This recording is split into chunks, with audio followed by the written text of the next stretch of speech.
Bismillahirrahmanirrahim. Assalamualaikum warahmatullahi wabarakatuh.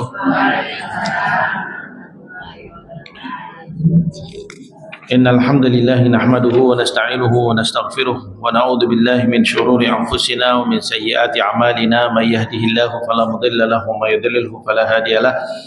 Asyhadu an la ilaha illallah wahdahu la syarika lah wa asyhadu anna Muhammadan abduhu wa rasuluh.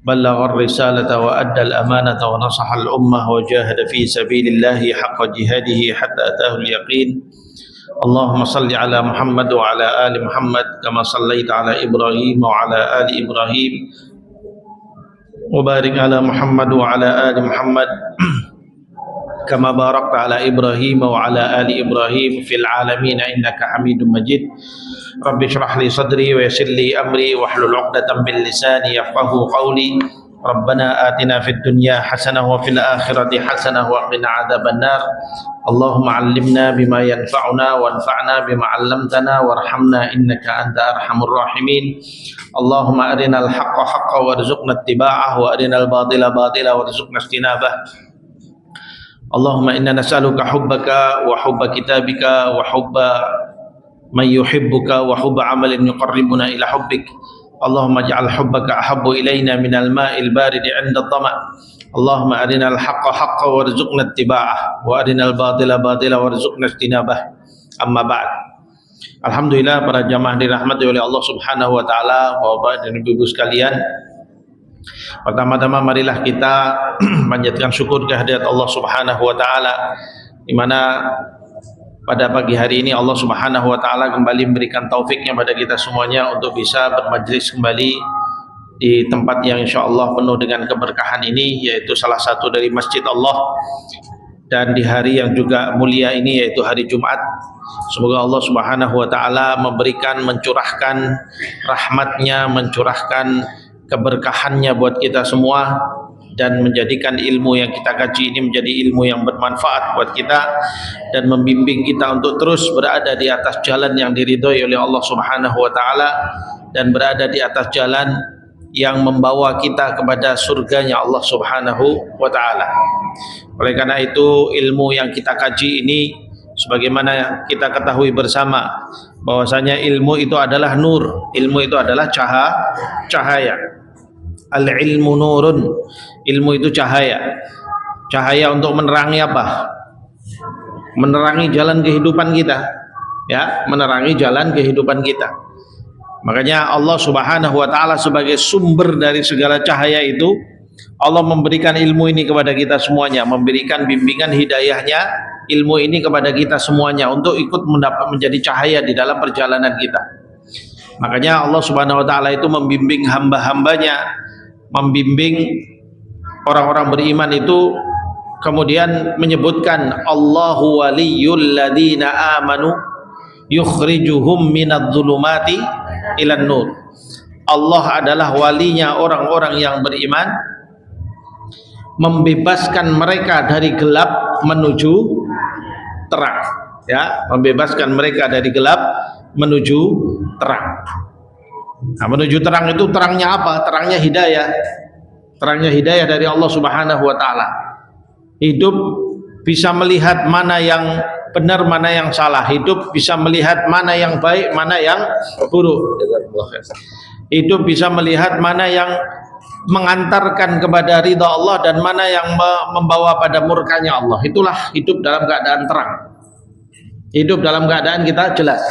Sama seperti kalau kita jalan dalam kehidupan nyata kita ini, kalau dalam keadaan gelap, ya kita akan kesandung-sandung, ya, sebentar kita akan kejeduk pintu, ya, kejeglong, ya, lubang di jalan karena gelap, tidak bisa melihat sekitarnya, maka tercelakai dengan banyak hal.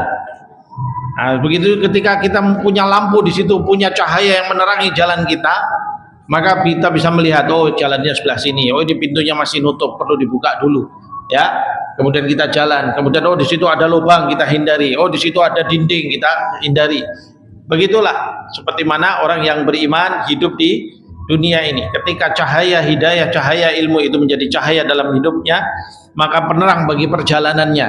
dia bisa menghindari hal-hal yang membawa celakanya dia, yaitu celaka di akhirat, yaitu neraka, dosa-dosa. Dia melihat dosa-dosa di sini dan dia hindari semua itu, dia menuju kepada perbuatan-perbuatan yang diridhai oleh Allah Subhanahu wa taala. Itulah fungsinya ilmu. Itulah kenapa kita ini penting, wajib bagi seorang mukmin itu untuk belajar ilmu. Orang beriman pada Allah, dia harus belajar ilmu supaya dia mendapatkan cahaya dari Allah Subhanahu wa taala menerangi perjalanan hidupnya. Ya, oleh karena itu kita tidak akan pernah merasa kenyang dengan ilmu. Terus ngaji, terus belajar, walaupun ilmunya harus diulang-ulang. Belajarnya diulang karena tidak pernah ada sesuatu pengulangan yang sifatnya sama. Ya, apa sifatnya sama itu? Walaupun kajiannya, temanya diulang, tapi mesti ada sesuatu yang baru yang akan kita dapatkan dari majelis tersebut. Ya, dan itulah nikmat Allah Subhanahu wa taala buat kita semuanya. Ya, semoga Allah Subhanahu wa taala selalu menerangi kehidupan kita, selalu membimbing kita pada jalannya. Amin ya rabbal alamin.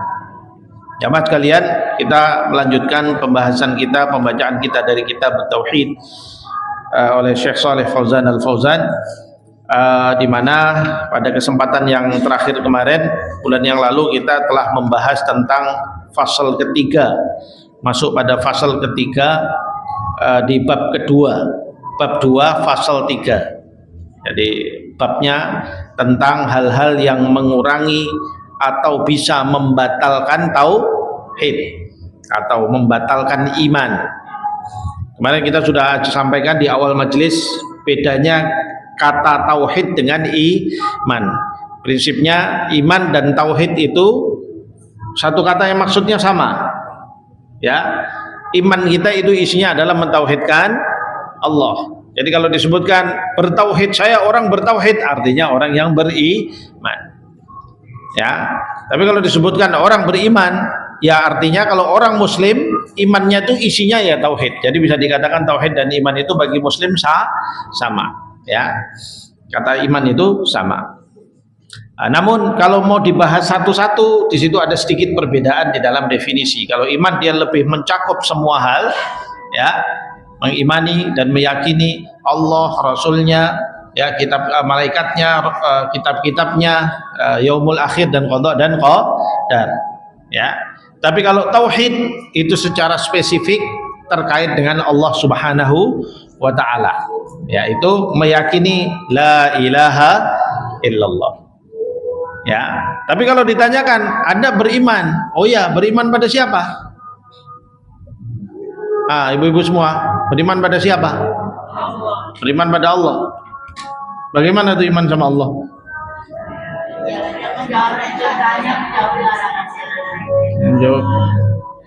Menjalani perintahnya, menjauhi larangannya. Itu makna beriman pada Allah. Bapak-bapak beriman pada Allah, Pak? Beriman, Pak? Oh, bapak-bapak jawabnya nggak yakin nih, gimana nih? Yakin, Pak? Jadi kan beriman pada Allah. Bagaimana beriman pada Allah?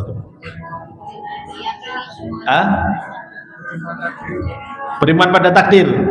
Beriman pada takdir saja, Pak. Apa jawaban yang paling tepat ketika ditanya beriman pada Allah itu bagaimana?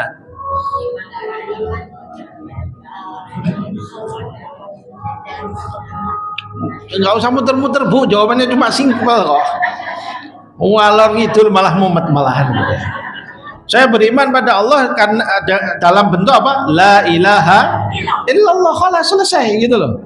Saya mengimani Allah dalam la ilaha illallah. Itu akan mencakup semua 6 hal itu, Pak. Termasuk qada dan qadar, termasuk semuanya. Kalau Anda la ilaha illallah, Anda juga akan meyakini bahwa qada dan qadar adalah dari Allah. Kalau Anda meyakini la ilaha illallah, Anda juga akan meyakini bahwa Allah itu satu-satunya yang diakui sebagai Tuhanmu. Anda akan meyakini, Anda sudah masuk di dalamnya, beriman kepada malaikat-malaikatnya. Kenapa? Karena yang ngasih tahu kepada kita tentang adanya malaikat-malaikat itu siapa? Allah Subhanahu wa ta'ala. Jadi kalau ditanya, Anda beriman pada Allah? Ya. Bagaimana Anda beriman pada Allah? La ilaha illallah. Ya. itulah beriman kita pada Allah Subhanahu wa taala. Kalimat la ilaha illallah itu disebut kalimatut tauhid. Paham ya? Bedanya iman sama tauhid. Jadi tauhid lebih spesifik, iman lebih umum. Tapi kalau disebutkan saya orang bertauhid, berarti kita bisa bermakna bahwa kita orang beriman. Ya, saya orang beriman bagi orang Muslim itu jelas bahwasanya itu maksudnya adalah tauhid. Paham ya Bu? Walaupun kata iman ini mulai mau diklaim oleh tetangga sebelah. Ya. Jadi istilahnya kalau Anda saudara seiman gitu ya. Saya ingin berteman dengan seorang yang seiman. Nah, gitu istilahnya gitu ya. Atau ini kalau ada biro jodoh di tetangga sebelah itu kadang-kadang juga gitu. Syaratnya seiman. Loh sebentar, kata iman itu punya siapa sih sebenarnya? Punya umat Islam. Iman itu kata yang ada di dalam Al-Quran dan tidak disebut di dalam apa kitab-kitab yang lain dengan kata iman, karena iman itu bahasa Arab ya, punyanya Al-Quran, dan Al-Quran adalah kitabnya umat Islam ya. Kemudian juga istilah Allah ya, ini orang sebelah nyebutnya Allah, Tuhan Allah gitu ya. Loh itu istilah dari siapa? Itu punyanya umat Islam. Makanya di Malaysia itu sampai digugat sama umat Islam di sana ketika gereja-gereja menggunakan istilah Allah buat menggambarkan tentang Yesus Tuhannya. Ya, karena dianggap itu telah melarikan makna yang asli. Ini ada konser apa tuh ini kok rame men? Hah? Senam. Oh, tak kira nek konser pagi-pagi, Jumat konser. Oh senam lho, bengok-bengok.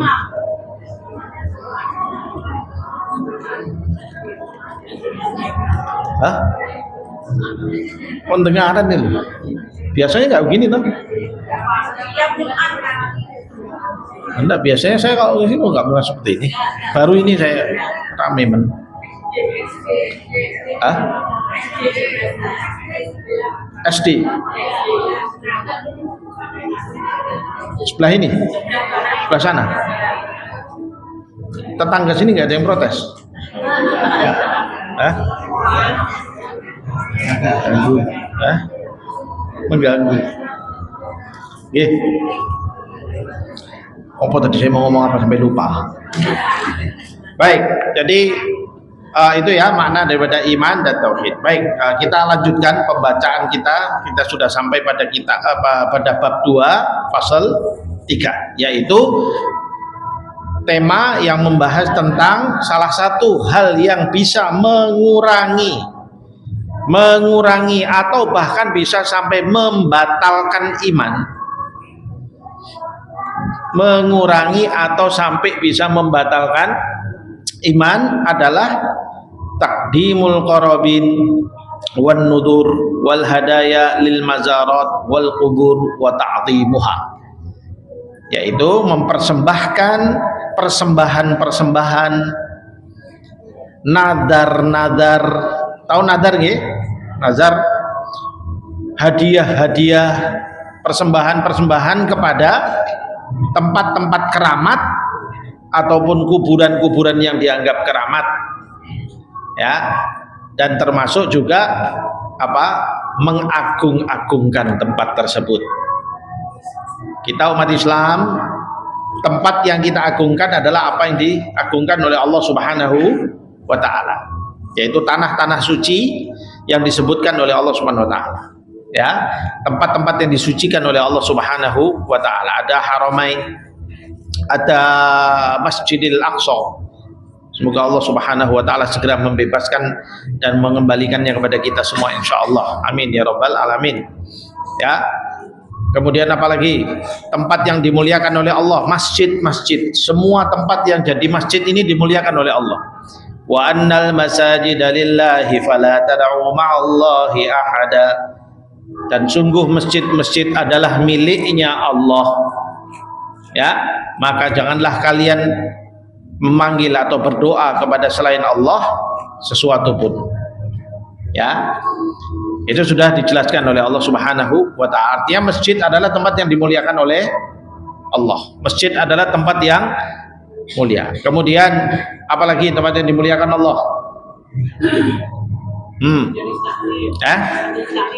Ya, majelis taklim kan di masjid atau di mana, sama Bu, tempat Bu, bukan majelisnya. Kalau majelis nanti ada banyak, ketika sholat, ketika majelis taklim itu memang dimuliakan oleh Allah. Tapi saya tanya tempat-tempat yang dimuliakan oleh Allah. Dua tanah suci, Baitul Maqdis, masjid-masjidnya Allah, apalagi? Ini ya, mungkin nggak ada yang lain kali. Ya, tempat-tempat itu dimuliakan oleh Allah Subhanahu wa ta'ala. Makanya Rasulullah SAW juga di dalam hadis menyebutkan, ahabbu biqa'il ardi masajiduha wa abghaduha aswaquha. Atau kama qala Rasulullah SAW. Ya, tempat-tempat yang paling dicintai oleh Allah adalah masjid-masjidnya, dan tempat-tempat yang paling dibenci oleh Allah adalah pasar-pasarnya. Ya. Waduh, Tat, loh saya dagang di pasar tuh, Tat. Apa berarti haram untuk ke pasar? Bukan. Rasulullah hanya memberitahukan kenapa seperti itu, karena di pasar itu banyak orang biasanya melakukan sumpah tapi nipu. Nih, betul. Kalau di masjid, tempat orang rukuk dan sujud, mengaku atas dosa-dosanya dan minta keampunan pada Allah Subhanahu wa ta'ala. Ya. Tapi kalau sudah di pasar, ya, kalau pasar itu tempat kadang orang dagang, dia bohong dan dia menghiasi kebohongannya dengan sumpah, maka dia menjadi tempat yang dibenci oleh Allah Subhanahu wa ta'ala. Ya. Atau kok saya dagang di pasar, boleh, nggak apa-apa, asal dagangnya dagang dengan cara yang halal, dengan cara yang jujur, dengan cara yang baik. Ya, walaupun Anda harus berada di pasar, ya, berusahalah untuk menghindari semua potensi keburukan di pasar. Ya, keburukan di pasar itu kan macam-macam, omongan tipu-tipu, ya, dagang tipu-tipu, atau kadang pembeli yang datangnya tidak menutup aurat, mengumbar aurat. Ya, maka itu yang harus kita hindari, hal-hal itu sebaik mungkin supaya meminimalisir keburukan pasar pada kita walaupun kita sedang di pasar. Ya, bagi orang yang tidak dagangnya atau mencari rezekinya yang bukan di pasar, ya diminimalisir ke pasarnya. Ya, dia bekerjalah di tempat-tempat yang dimana dia mendapatkan rezeki, ya, lalu kemudian meminimalisir pasarnya. Artinya apa? Untuk menghindari hal-hal yang dibenci oleh Allah Subhanahu wa ta'ala.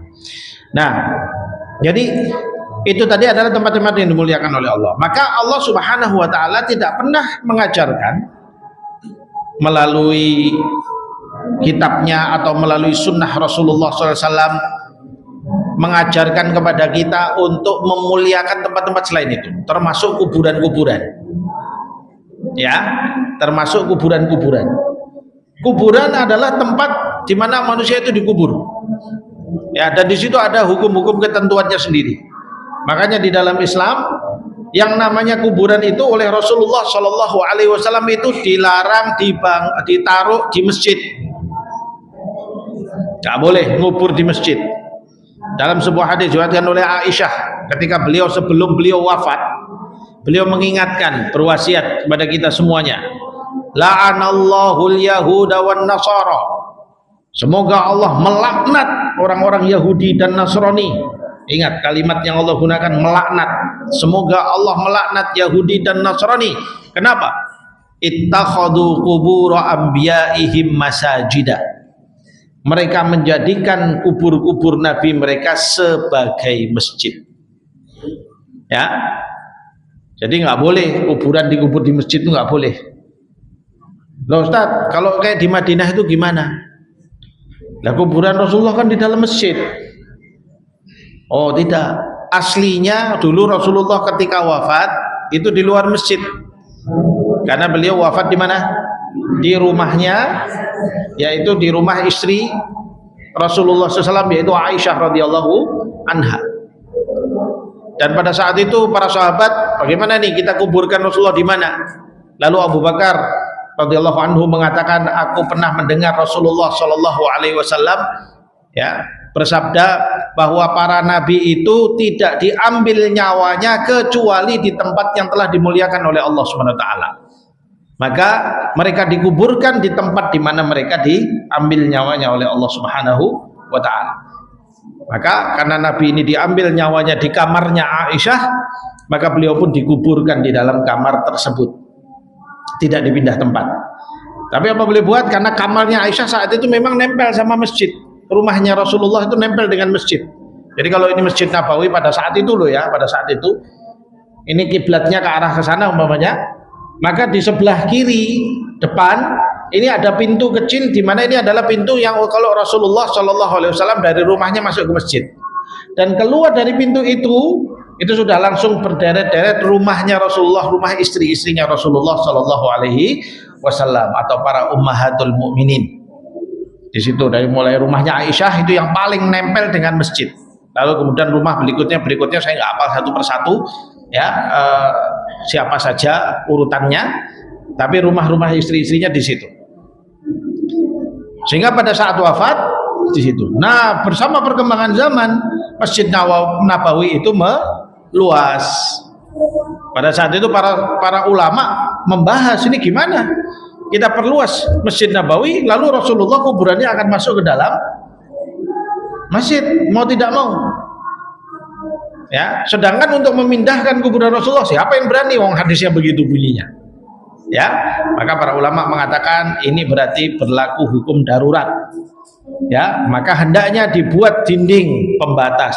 Maka dibuatlah dinding pembatas di situ di kuburan Rasulullah Shallallahu Alaihi Wasallam untuk memisahkan posisi kubur tersebut dari masjid. Makanya kuburan itu, daerah kuburan itu dia bukan masuk masjid, tidak masuk di dalam masjid. Ya, walaupun tapi kompleknya kan di dalam masjid. Ya, karena darurat tadi itu. Karena itu siapa yang berani memindah kuburan Rasulullah? Tidak ada, tidak boleh, haram hukumnya dipindah. Begitu juga kuburan nabi-nabi yang ada sekarang itu, Nabi Ibrahim, ya, Nabi Ishak, Nabi Yakub, ya, yang saat ini berada di lokasinya di dekat masjid Masjidil Aqsa. Ya, mereka berada di situ. Siapa yang berani memindahkannya? Tidak ada yang bisa memindahkan karena hukum Islam meletakkan bahwa mereka dikubur di tempat di mana mereka dipanggil oleh Allah Subhanahu wa taala. Sehingga dibuatlah dinding pembatas. Lah, yang salah adalah orang-orang di zaman sekarang yang kemudian malah mengagung-agungkan kuburan tersebut. Nggak sedikit orang datang sekarang ziarah kubur Rasulullah SAW, malah kemudian bukannya mengucapkan salam, tapi malah berdoa, merasa bahwasanya berdoa di dekat kuburannya Rasulullah itu lebih mustajab. Ini salah, ya. Atau begitu juga nanti berdoa di kuburan-kuburan orang soleh yang lain. Ya, di mana? Di Jawa sini banyak kuburan-kuburan yang dibangun, katanya kuburan wali-wali. Mereka orang-orang soleh, mereka nggak bersalah, nggak ada masalah. Yang masalah adalah orang belakangan yang kemudian membangun kuburan itu, dibangun seakan-akan dia menjadi sangat berwibawa, lalu orang datang ke situ lalu berdoa, merasa bahwasanya kalau berdoa di situ lebih terkabul pada Allah Subhanahu wa taala. Ini salah. Dan ini menjadi potensi terjadinya syirik. Potensi terjadinya syirik. Saya ulangi, potensi terjadinya syirik. Saya tidak mengatakan, oh berarti Ustadz mengatakan orang yang ke sana berarti musyrik. Saya nggak bilang gitu loh, Bu. Hati-hati nih ibu-ibu, ini bahaya nih kalau ngomong kalau udah masalah kayak gini. Oh jare Ustadz ini kayak musyrik kabeh. Sopo sih ngomong gitu? Potensi terjadinya syirik. Di mana mereka yang saat ini ke sana, wallahu alam, mereka sudah jatuh syirik ataupun tidak. Dilihat dahulu perbuatannya bagaimana. Kalau sampai dia datang ke situ, kenapa kok Bapak doa di sini? Wah, kalau doa ini harus sama wali ini. Karena kalau tidak melalui wali ini, doa saya tidak terkabul pada Allah Subhanahu wa taala. Nah, ini potensi syirik. Ya. Persis sebagaimana keyakinan orang musyrikin di zaman Quraisy Mekah, di mana mereka mengatakan bahwasannya ma na'buduhum illa liyuqarribuna ilallahi zulfa. Kami tidak menyembah berhala-berhala ini kecuali tujuannya supaya berhala-berhala ini mendekatkan kami kepada Allah. Ini orang musyrik. Allah ceritakan di dalam Al-Quran bahwa orang musyrik mengatakan demikian. Ya, maka hati-hati, di sini ada kesamaan. Ada kesamaan. Walaupun orang-orang sekarang itu ketika mereka datang ke kuburan-kuburan mereka muslim. Cuma mereka mungkin karena jahil, tidak paham, ya nek dikon ngaji angel, nah itu model ini. Ya. Ketika kemudian wis dikai ngaji juga modelnya ngeyelan. Iya, mau ngaji tapi ngeyel karo ustate. Ya. Apa yo to tak apa yo ora percaya wis karepmu. Terserah kalau nggak percaya gitu loh. Saya cuma menyampaikan qala Allah, qala Rasulullah sallallahu alaihi wasallam, selesai. Ya kan? Nah, terjadi potensi terjadinya kesyirikan. Maka berhati-hati, ya berhati-hati dengan hal-hal demikian. Karena tidak sedikit kemudian orang yang sudah melakukan perbuatan kesyirikan di tempat-tempat tersebut. Ya, mencari-cari keberkahan dari kuburan-kuburan. Sejak kapan kuburan ada keberkahan? Bapak Ibu sekalian, keberkahan itu datangnya dari siapa? Dalilnya? Nah, langsung diem. Nek wis takoni dalil mati kutu kabeh. Padahal ini dalilnya jenengan hafal semua insyaallah. Ini kan masya Allah ibu-ibu bapak-bapak di sini kan hafid-hafid Quran semua toh. Amin gitu ya. Allah bilang apa? Tabarakalladzi biyadihil mulku wa huwa ala kulli syai'in qadir. Hafal kabeh. Tapi orang mudeng sing dihafalke apa? Itu masalah kita. Allah bilang apa? Dengan apa? Tabarakalladzi biyadihil mulk. Ya, sungguh penuh dengan keberkahanlah pada Dia yang di tangannya ada kerajaan. Siapa itu? Allah Subhanahu wa ta'ala. Maka keberkahan itu datangnya hanya dari Allah. Allah memberikan keberkahan pada siapapun, apapun, tempat manapun yang Allah kasih tahu bahwa tempat itu barokah. Tempat itu barokah.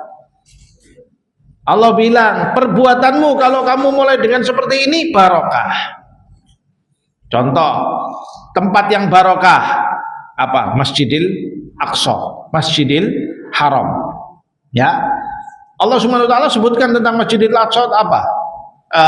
Apa namanya ayatnya yang menyebutkan tentang hal itu. Allah katakan bahwasanya Masjidil Aqsa itu apa namanya? Alladzi barakna haulahu linuriyahu min ayatihi. Ya, sungguh ini tempat yang telah kami berkahi sekitarnya. Allah Subhanahu wa taala sebutkan bahwasanya ini tempat yang penuh dengan keberkahan dan membawa keberkahan pada sekitarnya. Allah menyebutkan bahwasanya Masjidil Haram itu berada di Wadin Mubarak, lembah yang penuh dengan keberkahan. Ya. Allah sebutkan tentang Masjid Nabawi, ya bahwasanya itu tempat yang Allah Subhanahu wa taala pilihkan untuk nabinya sebagai tempat yang diberkahi oleh Allah Subhanahu wa taala. Lo majelis ilmu kan juga barokah Ustaz. Ya, karena Rasulullah mengatakan bahwasanya majelis-majelis ilmu itu adalah majelis di mana Allah meridhoi dan mencintai majelis-majelis itu. Seperti majelis kita ini insyaallah mudah-mudahan dicintai oleh Allah Subhanahu wa taala. Alhamdulillah konsernya sudah berhenti ya. Ya, apa namanya? Penuh dengan keberkahan. Karena perbuatannya apalagi tempatnya masjid. Allah tadi sudah bilang masjid adalah miliknya Allah, maka Allah Subhanahu wa taala memberikan keberkahan di masjid-masjid tersebut. Maka tempat-tempat itu yang kita katakan di sinilah yang ada dalilnya, yang ada tempat berkahnya. Kalau mau cari barokah dari tempat-tempat yang seperti itu. Bukan nyari tempat-tempat di perapatan, pertelon, golek barokah, pohon, ya, kemudian nanti kuburan-kuburan yang kemudian dibangun-bangun sendiri, dibuat cerita-cerita sendiri, lalu kemudian seakan-akan wah, ya kan? Akhirnya orang-orang jahil datang ke tempat itu, ya, dia sodakoh di situ, infak di situ, dia apa? Lalu dengan niat supaya apa yang saya infakkan ini membawa keberkahan buat rezeki dan harta saya. Salah mboten? Salah. Dari mana? Ya, nah niku sing ngajari kiai-kiai kula Yang ngajari Habib-Habib, ya Habibnya yang harus dikoreksi. Enggak semua Habib itu benar. Ya, yang benar adalah Allah dan Rasulnya. Mana Habib, mana Kiai, mana Ustadz. Walaupun Ustadz Abdurrahim Bashir sendiri pun kalau salah, ya salah. Ya, kebenaran itu mutlak miliknya Allah dan Rasulnya. Siapapun yang menyampaikan dinullah dan dinnya Rasulullah, amanah harus menyampaikan apa yang sesuai dengan apa yang diajarkan oleh Allah dan Rasulnya. Jangankan saya, jangankan ustadz-ustadz, jangankan habaib yang ada di sini sekarang, Imam Syafi'i itu saja mengatakan bahwasanya apabila kalian menemukan pendapatku bertentangan dengan apa yang difirmankan oleh Allah, apa yang disabdakan oleh Rasulullah, maka buang jauh-jauh pendapatku, ambil pendapat apa yang disampaikan oleh Allah dan Rasulnya. Begitu beliau berpesan. Dan imam 4 mazhab semuanya menyatakan itu. Ya, mereka adalah pimpinan-pimpinan kita di dalam ilmu, panutan-panutan kita di dalam ilmu. Ya, ulama-ulama madhab-madhab ini kita pegang semuanya. Ya, para sahabat-sahabat Nabi dahulu, kalau mereka berpendapat salah, ya mereka kembali. Ya, kalau keliru kembali. Umar bin Khattab, ya, ketika jadi khalifah ini lagi jadi khalifah, tiba-tiba khutbah mengatakan, karena ketika itu di Madinah, ya, itu mulai nih mak-mak, ibu-ibu, anak-anak gadis ini mulai pasang tarif soal apa? Mahar, jual mahal, Bu. Ojo ditiru, Bu. Ya. Jadi harganya mulai naik, sehingga apa? Mulai terjadi pemuda-pemuda mulai sulit menikah. Ya. Mau nih, kenapa belum nikah? Wah, saya nggak mampu. Kenapa? Lah maharnya kemahalan. Jaluk emas 3 kilo, jaluk apa? Dari mana?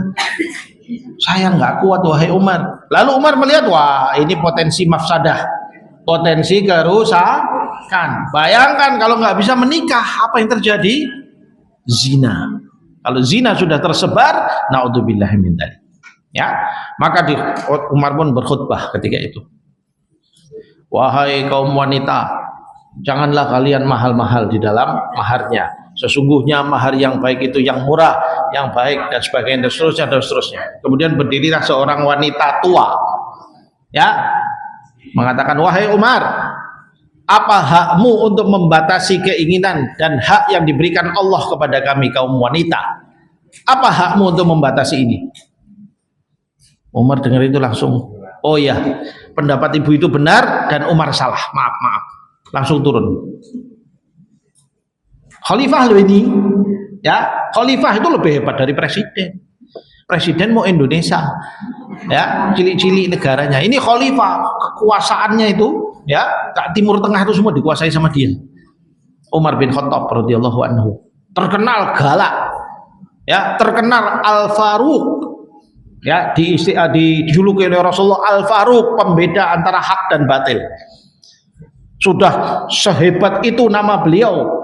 Bahkan sampai Allah pernah menurunkan beberapa ayat hanya gara-gara mendukung pendapatnya Umar bin Khattab.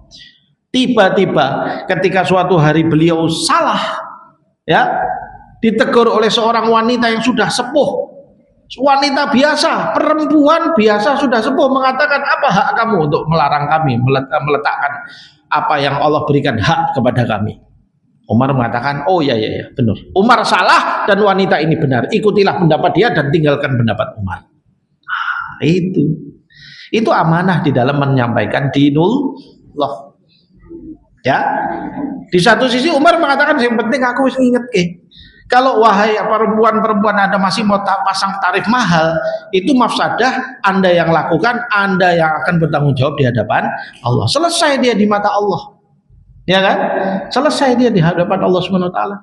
Dia mau berusaha menata, tapi tatanannya kalau melanggar syariat ya mending enggak usah. Kan begitu. Begitulah di Islam itu. Jadi kita mengikuti siapapun, yang kita ikuti adalah Allah dan Rasulnya. Kalau dia menyampaikan qala Allah, qala Rasulullah, dia menyampaikan ajarannya Allah dan Rasul dengan amanah, kita ikuti dia. Ya.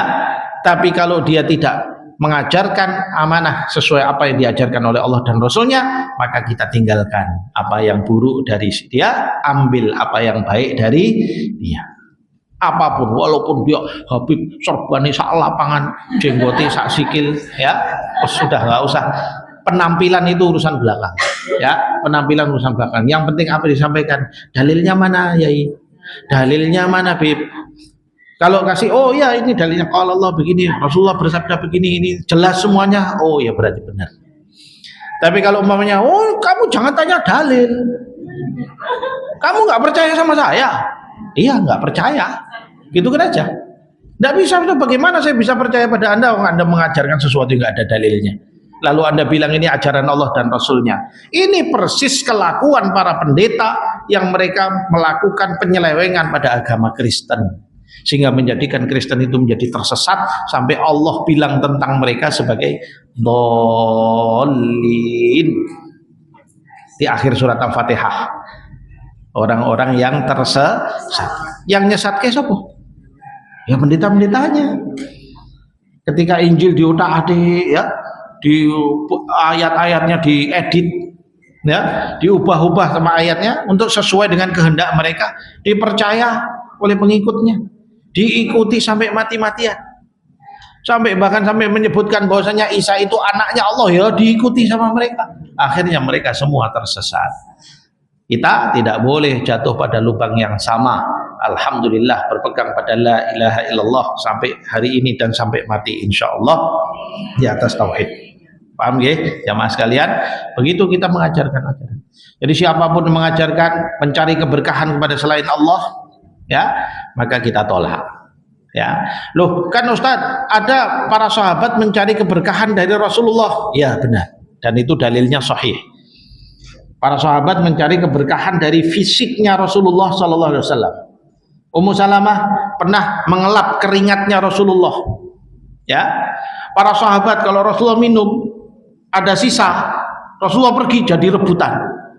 Rasulullah Muhammad sallallahu alaihi wasallam. Nah kalau bekas-bekasnya, ada satu gus di suatu tempat, saya nggak perlu nyebutkan namanya.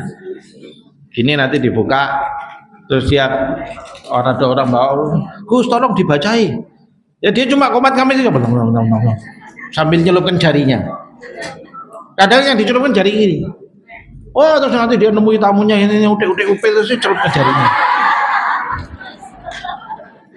Barokah. Barokah irungi Gus.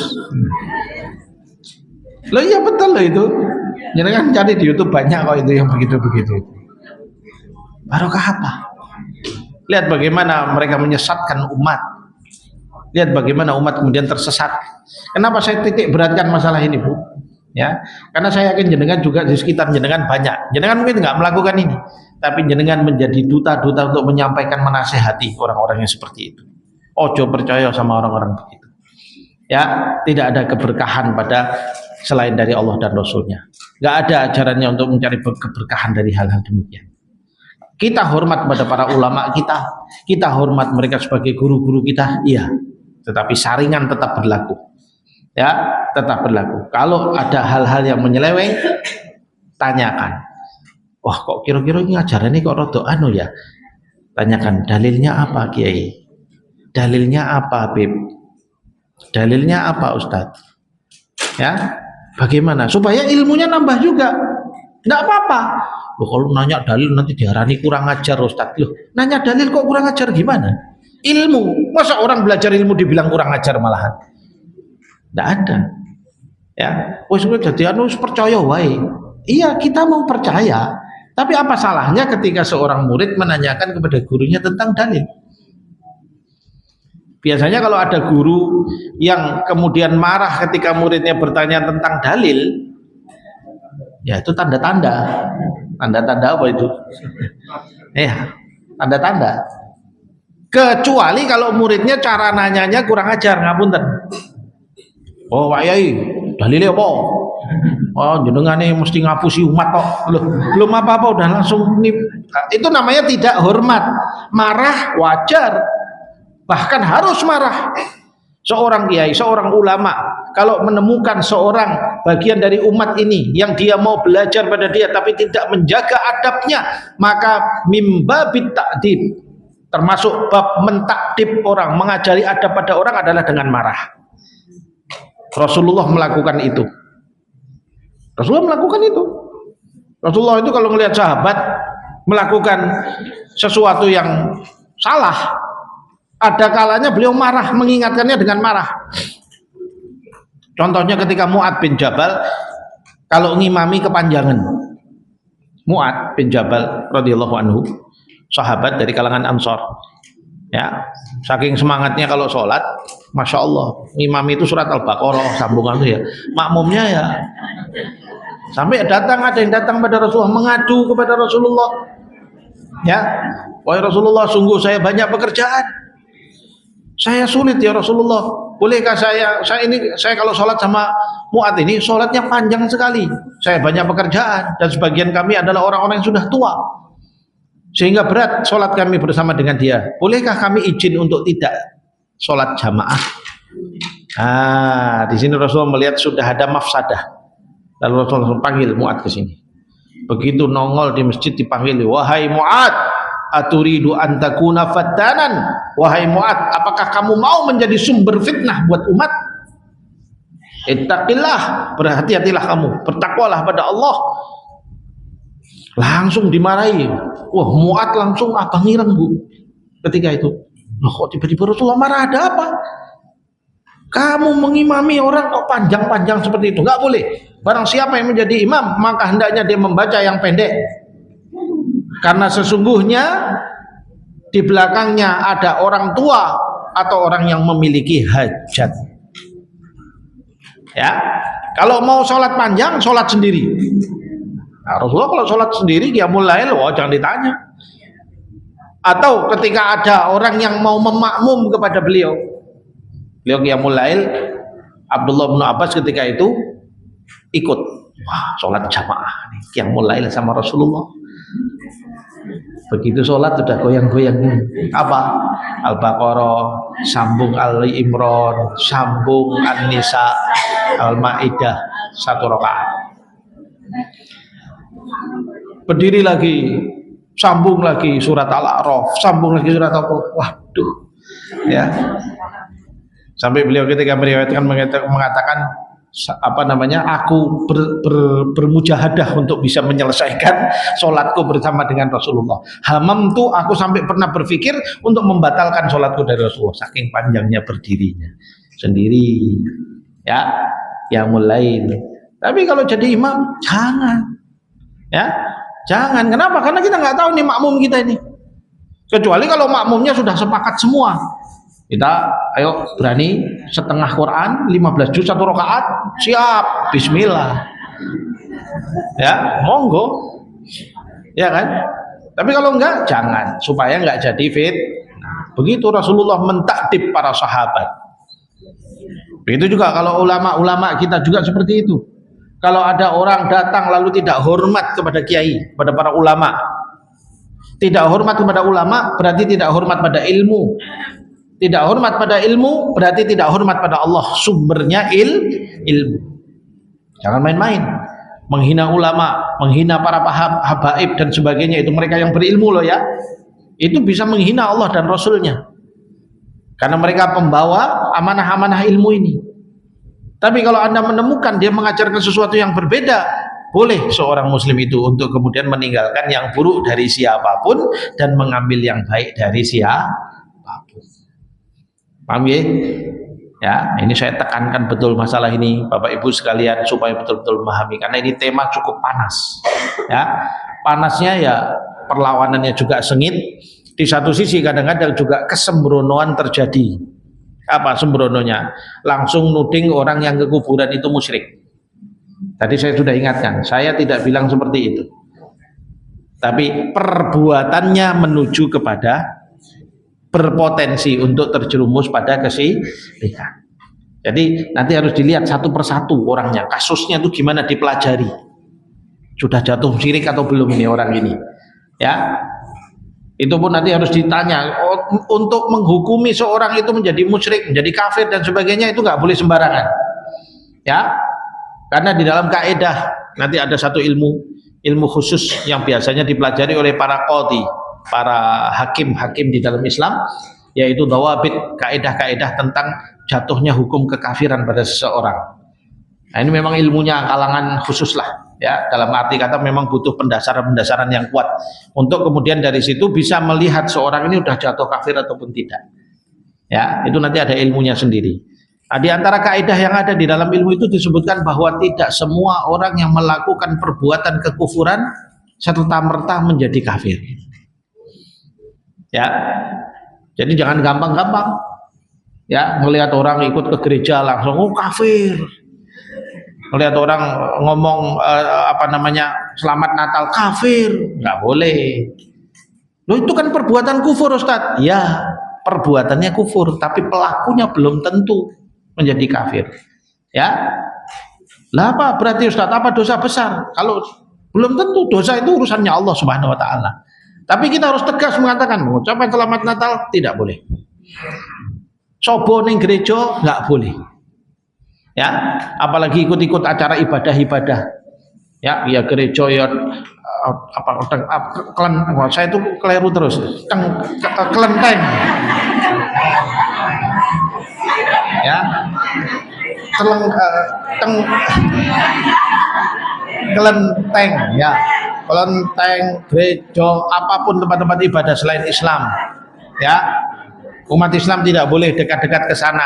Kenapa? Takut imannya nanti terbawa sama godaan syaitan. Apalagi yang awam, itu nggak boleh.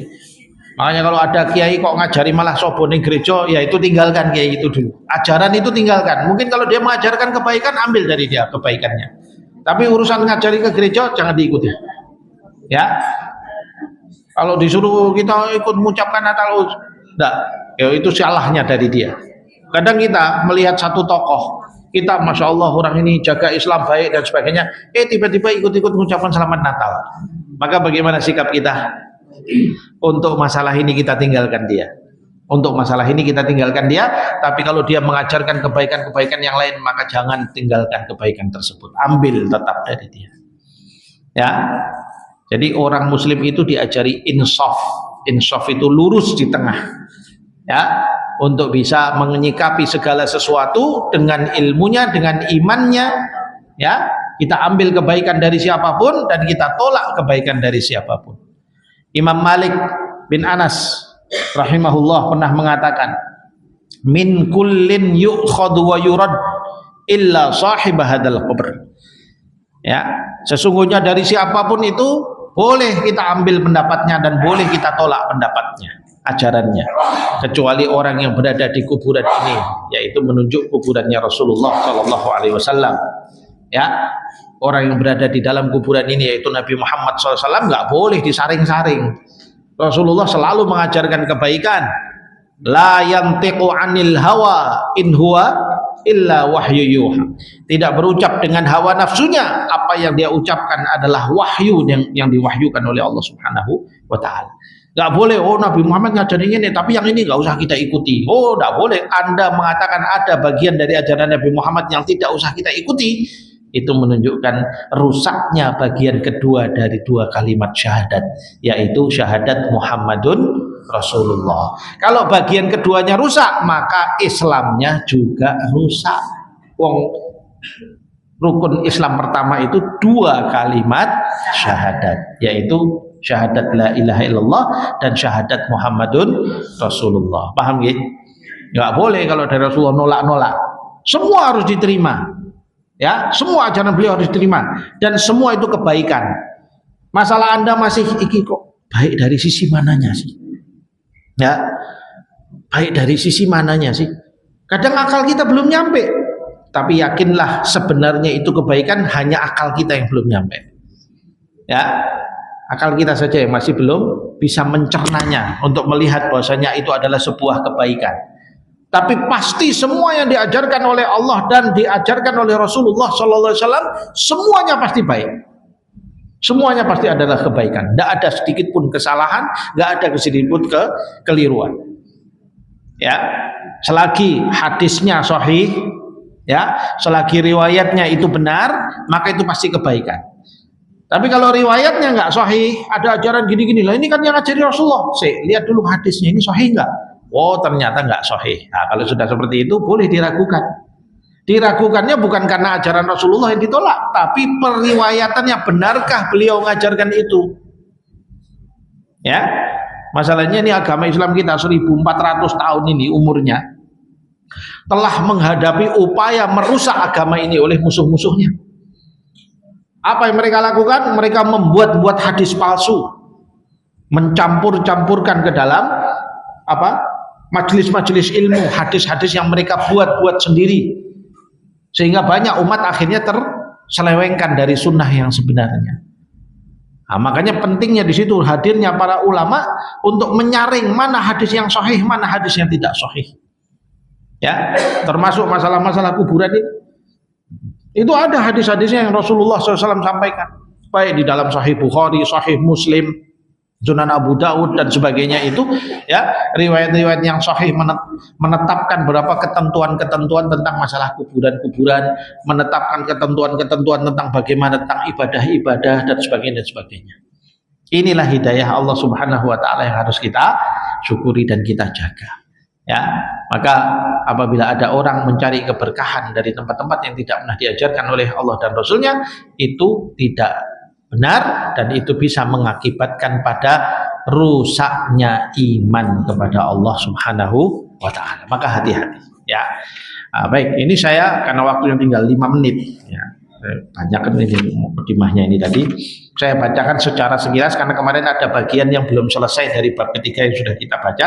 Kemarin setelah beliau menyampaikan bahwa Rasulullah untuk menjaga, ya, iman kita itu telah memberikan kepada kita 3 patokan untuk menjaga kita. Yang pertama, menjaga jangan sampai kita hulu, ya, kepada para orang soleh. Hulu artinya apa? Berlebih-lebihan, ya. Orang soleh adalah orang soleh, tapi jangan berlebih-lebihan dalam membesar-besarkan mereka, ya. Kedua, Rasulullah telah memberikan larangan kita untuk membangun kuburan. Ya, Rasulullah melarang kita untuk membangun kuburan. Dalam sebuah riwayat dari Abdullah bin Umar, ya, riwayat oleh Abu Daud bahwasanya riwayat oleh Imam Muslim bahkan ini, ya, Rasulullah SAW itu menyatakan, nah Rasulullah SAW ayyujassasal kubur. Rasulullah SAW melarang untuk memberi kapur kuburan-kuburan. Dikapur, diputih-putih itu aja nggak boleh, ya. Lah apalagi dikijingi kayak keramik, kayak lampu-lampu, kayak lah. Kira-kira gimana itu kalau dilihat sama Rasulullah SAW, ya. Nah, itu masuk di dalam larangan tersebut. Kenapa? Tadi sudah kita sebutkan. Kalau kuburan dibangun berpotensi untuk orang yang lemah iman akan menganggap itu sesuatu yang keramat, sehingga bisa merusak imannya. Yang ketiga, Rasulullah juga melarang sholat di kuburan, ya. Nggak boleh sholat di kuburan. Sholat apa? Ya sholat yang ada rukuk dan sujud. Mau sholat sunnah, mau sholat wajib, pokoknya yang ada rukuk dan sujud di kuburan tidak boleh, ya. Makanya nggak boleh bangun juga kuburan di masjid. Kalau ada masjid nggak boleh dibangun di kuburan di situ, itu bisa merusak, ya kan? Supaya apa? Supaya orang tidak kemudian menjadikan kuburan sebagai tempat untuk ibadah. Tapi kalau sholat jenazah boleh nggak Ustaz? Sholat jenazah ya boleh lah, ya. Sholat jenazah itu disolatkan ketika sebelum dikuburkan atau setelah dikuburkan juga tidak apa-apa. Jadi kalau jenengan telat, ya, ini khusus buat bapak-bapak ini, kalau ibu-ibu itu boleh ziarah kubur tapi sekali-sekali saja, ya. Jangan sering-sering. Kalau sering-sering nanti tidak diizinkan oleh Rasulullah SAW, ya. Kalau bagi laki-laki mau layat telat, wah sudah dikubur, maka jenengan bisa ke kuburan lalu berdiri di kuburan itu, ya. Kalau laki-laki Anda berdiri di bagian kepalanya, mana yang dekat nisan kepalanya itu, Anda sholat di situ, sholat jenazah 4 kali takbir tanpa rukuk dan sujud. Nggak ada sholat jenazah pakai rukuk sujud. Ya soalnya ada kejadian itu. Jenenge santri kan, ya santri ramu kan jadi imam sholat jenazah pakai rukuk sujud, malu iki piye to. Rukuk sujud di depan jenazah, ya nggak boleh. Ah, kemudian kalau perempuan maka berdirinya di tengah. Ya, sholat jenazah di kuburan dibolehkan. Tapi selain sholat jenazah tidak boleh. Sholat sunnah juga nggak boleh, tidak boleh. Dilarang oleh Rasulullah SAW. Kenapa? Ini bentuk saddud dzari'ah, bentuk pemagaran pada umat Islam. Jangan sampai nanti umat Islam itu melakukan ritual ibadah di tempat-tempat seperti itu yang menjerumuskan mereka kepada kesyirikan. Ya, ini diingatkan oleh Rasulullah Shallallahu Alaihi Wasallam. Ya. Baik, ya mungkin ini dahulu pada kesempatan ini. Insya Allah nanti pada kesempatan yang akan datang kita lanjutkan pembahasan kita di dalam bab seperti ini. Dan sekali lagi saya pada kesempatan ini menekankan permasalahan ini, mengingat karena memang banyak sekali kejadian-kejadian yang seperti ini, bahkan dilakukan ziarah-ziarah kubur, ya, lalu mencari-cari keberkahan di sana. Ya, wallahu a'lam bishawab. Percayalah, semua itu hanya sekadar keuntungan duniawi saja yang dicari, ya, bukan untuk mencari keuntungan ukhrawi. Dan kita tidak boleh ikut-ikut ya di dalam hal-hal demikian. Jaga diri kita dari potensi kesyirikan, jaga diri kita dari hal-hal yang dilarang oleh Allah Subhanahu wa taala, jaga iman kita, karena itulah sesuatu yang paling berharga di dalam kehidupan kita di hadapan Allah Subhanahu wa taala. Mudah-mudahan Allah berikan keistiqomahan dan mudah-mudahan Allah meridhai kita semuanya. Bismillahirrahmanirrahim. Alhamdulillahirabbil alamin. Hamdan katsiran thayyiban barakan fihi ya rabbana lakal hamdu kama yanbaghi li jalali wajhika wa 'azimi sultanik. Radina billahi rabba wa bil islami dina wa bi Muhammadin nabiyya wa rasulah. Allahumma arinal haqqa haqqan warzuqna ittiba'ah wa arinal batila batila warzuqna ijtinabah. Allahumma inna nas'aluka salamatan fid din wa afiyatan fil jasad wa ziyadatan fil ilm wa barakatan fil rizq wa taubatan qabla al maut wa rahatan 'inda al maut wa maghfiratan ba'da al maut. Allahumma hawwin 'alaina fi sakaratil maut. Allahumma aqsim lana min khasyatika ma tahulu bainana wa baina ma'asiyatik wa min al-amali ma tarda wa min al-yaqini ma tuhawwinu bihi alaina masa'ib ad-dunya wa matti'na Allahumma bi asma'ina wa quwwatina abadan ma ahyaytana waj'alhu al-waritha minna wa la taj'alid dunya akbar hammina wa la mablagha ilmina bi rahmatika ya arhamar rahimin. Allahumma ahyina bil Qur'an wa amitna bil Qur'an. Allahumma ahyina bil Qur'an wa amitna bil Qur'an. Allahumma ahyina bil Qur'an wa amitna bil Qur'an. Allahumma ansuril Islam wal muslimin. Allahumma ansuril mujahidin fi sabilika fi kulli makan. Allahumma ansuril mujahidin fi Filastin. Allahumma ansuril mujahidin fi kulli makan ya rabbal alamin. Allahumma tsabbit aqdamahum. Allahumma 'alaika bi'adaihim. Allahumma 'alaika bi'adaihim. Allahumma khaffif an ikhwanina alladhina musabuna bil masa'ib. Allahumma khaffif an ikhwanina musabuna bil masa'ib. Allahumma khaffif an ikhwanina alladhina musabuna bil masa'ib ya rabbal alamin. Rabbana atina fid dunya hasanah wa fil akhirati hasanah wa qina adzabannar. Subhana rabbina rabbil izzati amma yasifun wa salamun alal mursalin walhamdulillahi rabbil alamin. Aqulu qawli hadza wa astaghfirullah li wa lakum wa billahi taufiq wal hidayah. Assalamualaikum warahmatullahi wabarakatuh.